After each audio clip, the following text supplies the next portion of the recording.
Hey guys, welcome back. This is Ben here. I recently just arrived back in Thailand after being in Tokyo for a month. Not Tokyo, in Japan. Well, mostly in Tokyo, but a couple of days in Osaka. Now, I must start this video by saying that I have never probably been more excited to visit a country than I was to go to Japan for this trip. Like, I have wanted to go to Japan my whole life. It is one of the only countries on this earth that actually kind of strokes my curiosity. Like, everything about Japan to me just seemed so cool. The samurais, the honor system, at least from back in the days, the fucking women, just all this shit. Just Japan just seemed cool as fuck. Even like the porn. The porn's pretty good, eh? But so I was really excited to go to Japan. Now, to cut a long story short, I'm gonna be traveling. I've been traveling since last September, and until they change the regulations to do the second year of the working holiday visa in Australia, I will be traveling across Asia because I basically saved up a lump sum, and I'm trying to make it go as far as possible. And Southeast Asia's really ideal for that. Now, the reason why I even went to Japan in the first place, why it even came about, was because my visa in Thailand was coming to an end. I hope that car can drive by. Yeah, so my visa in Thailand was coming to an end, and I basically was left with the choice of either going to Vietnam or Japan. Now, I was actually really thinking about going to Vietnam because I've heard that the women out there are really beautiful and things are also cheap, and my whole life right now is kind of set up for Southeast Asia. All my clothes are t-shirts and shorts. But I took a look at the photos for Hanoi, and I heard some kind of bad stories about Hanoi, how busy, congested, dirty and humid and shit it can be. And I thought, that doesn't sound too good, and like, I may never get this time off again, who knows. I want to go to Japan and see what it's all about. And basically I arrived there in the end of January, which is very much the winter in Japan, and as I've just said, all of my clothes have been t-shirts and shorts. Now, I did anticipate that it was going to be cold, so I bought one hoodie and one pair of jogging bottoms. And I'm not going to lie, I'm not made of money yet, and I was never going to live in Japan. I was merely visiting. So basically what happened was I wore the same 2 hoodies and one pair of jogging bottoms every day for a month and did not wash them one time. Oh, mate. Not good, really, is it? Now, where this played a problem was when I went down to Japan, one of the main things I wanted to do was train with a guy called Imanari. If you train jiu-jitsu, you may have heard, or even know MMA, you may have heard of something called the Imanari roll. And Mr. Imanari, Sensei Imanari, is the guy who invented that very move. He is a legend in jiu-jitsu, and all of his classes are, and not all of them, but he usually does 3 no-gi classes a day. And I was thinking, fucking hell, I'll be able to accumulate a shitload of skill in jiu-jitsu, train with a legend, and hopefully, meet a couple of Japanese girls. Bob's your uncle, mate. This is going to be awesome. Before I arrived in Japan, some guy from Italy told me, and I don't consider myself a particularly handsome guy, but he said to me, a guy like you, if you don't bang a Japanese girl by the end of 1 week, I will give you 100 euros. And that was really one of the reasons why I thought, fuck it, I really want to go to and see if that's the case. Now, I'm not going to lie, on the dating front, at least in Tokyo, it was a non-starter. I got absolutely no vagine in Tokyo whatsoever. I did have a few girls smile at me on the train, and I did have some girls checking me out at the airport. But if I'm being honest, when I was walking around on the streets, I very much felt like I had Harry Potter's cloak on, like I was invisible. And people in Tokyo truly, truly do not give one solitary shit about you. There was a time in Shibuya where I drank some booze called Strong Zero, which is 9% booze, which tastes like a Lucozade. I don't know how they do it, but it's probably the best canned drink. In fact, it's definitely the best canned drink I've ever had in my life. And they call this drink in Japan, it's nicknamed the Gaijin Killer. Now, Gaijin is foreigner in Japanese. They call it this because the drink tastes so good, but it is so strong that Gaijins come over and they just drink this shit and get fucking rat-assed. And that's what happened to me. In Shibuya, I was drinking this shit, and I was so fatigued after sleeping in hostels and shit. I literally just let down on the floor, just exhausted. And like my lizard brain, like I was led on the floor getting all this fucking shit on my one and only hoodie. And I remember I was just laying there, and not a single person came over to see if I was all right. I could have been having a heart attack or anything, and not a single person came over. All I could hear was people walking over me and laughing at me, probably. And my lizard brain, my primordial lizard brain said, "Ben, get the fuck up, you cunt. Get up. Get up." And I stood up, and literally I was absolutely rat-assed. And I literally just put my hands on the wall, and then some bird came over and was like, "Oh yeah, blah, you know, are you okay?" Or some shit. I don't even know what she was saying.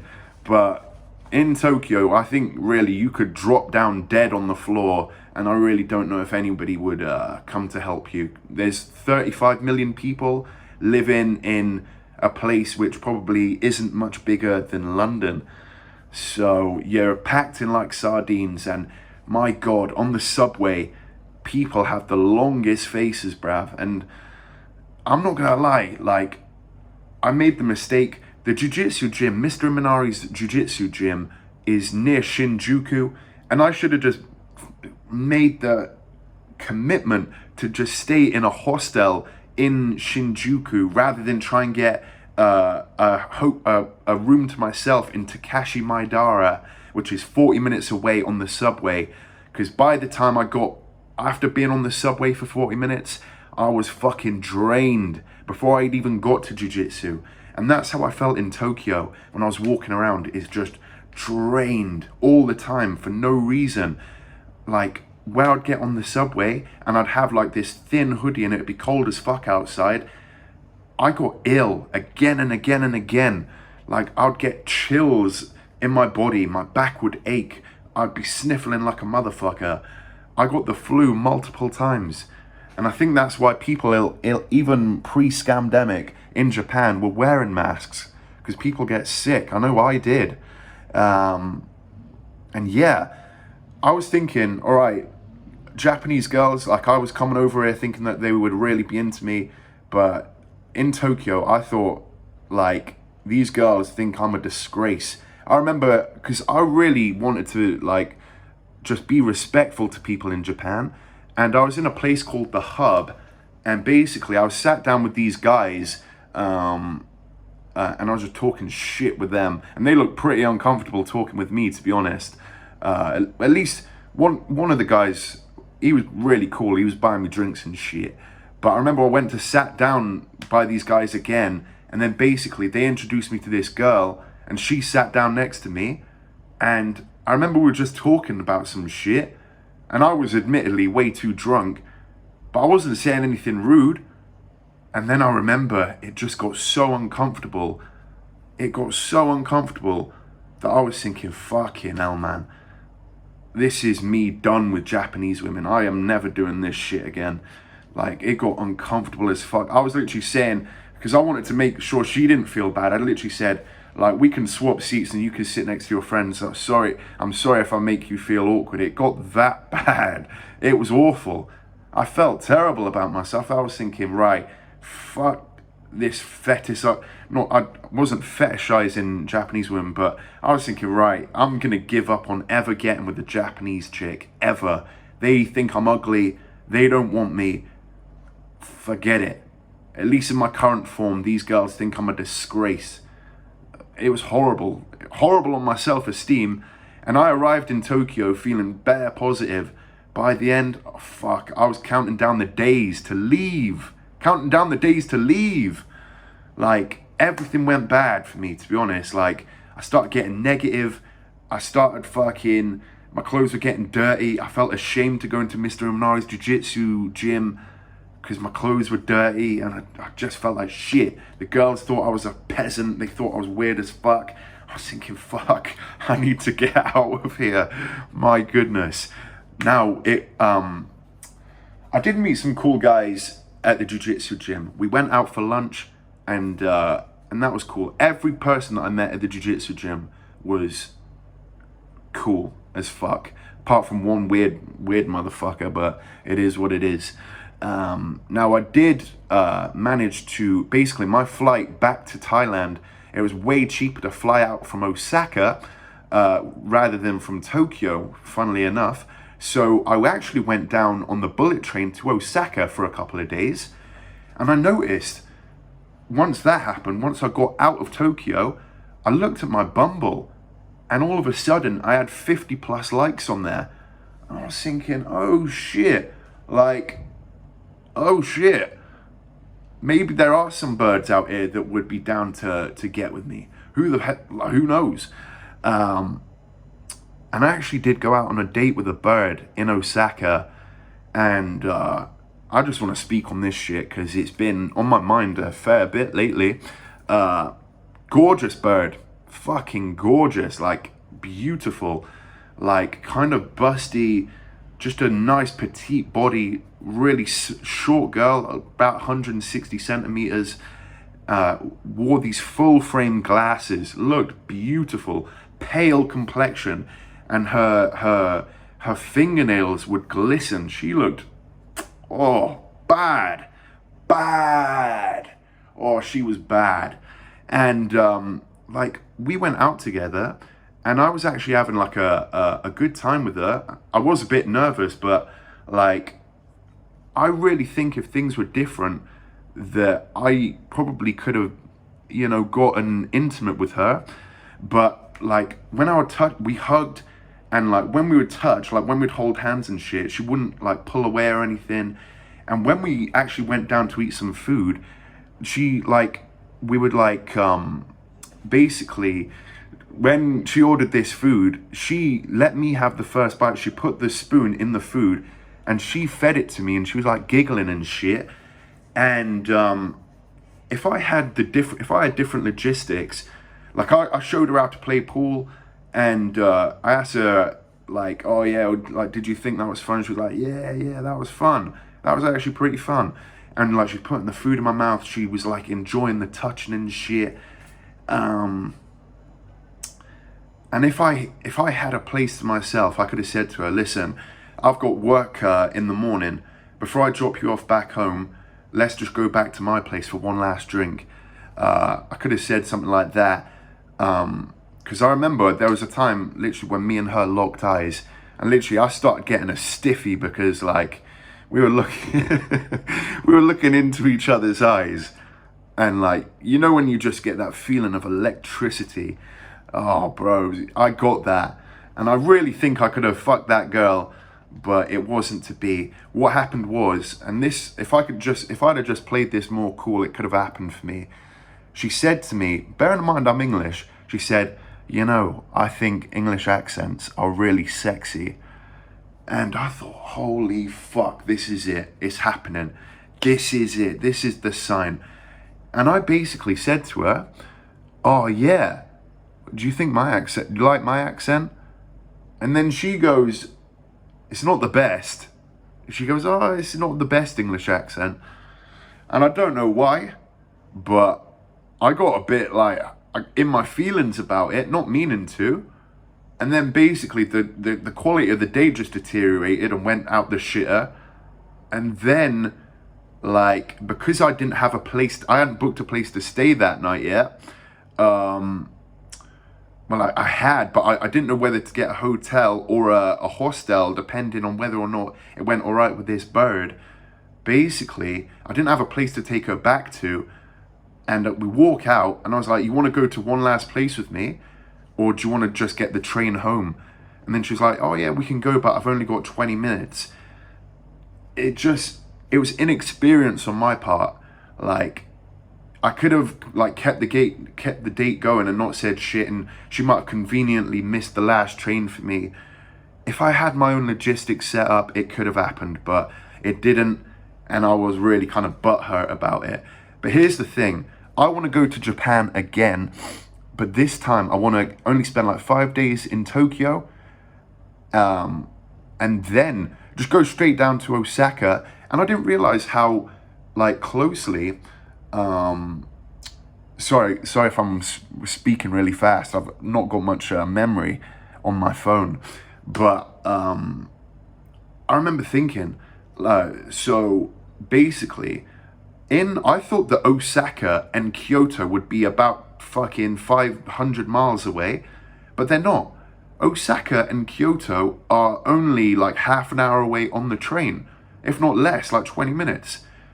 And then you've got Kobe, which is known for Kobe beef, which is apparently a really nice place, and that's only about 20-30 minutes away as well.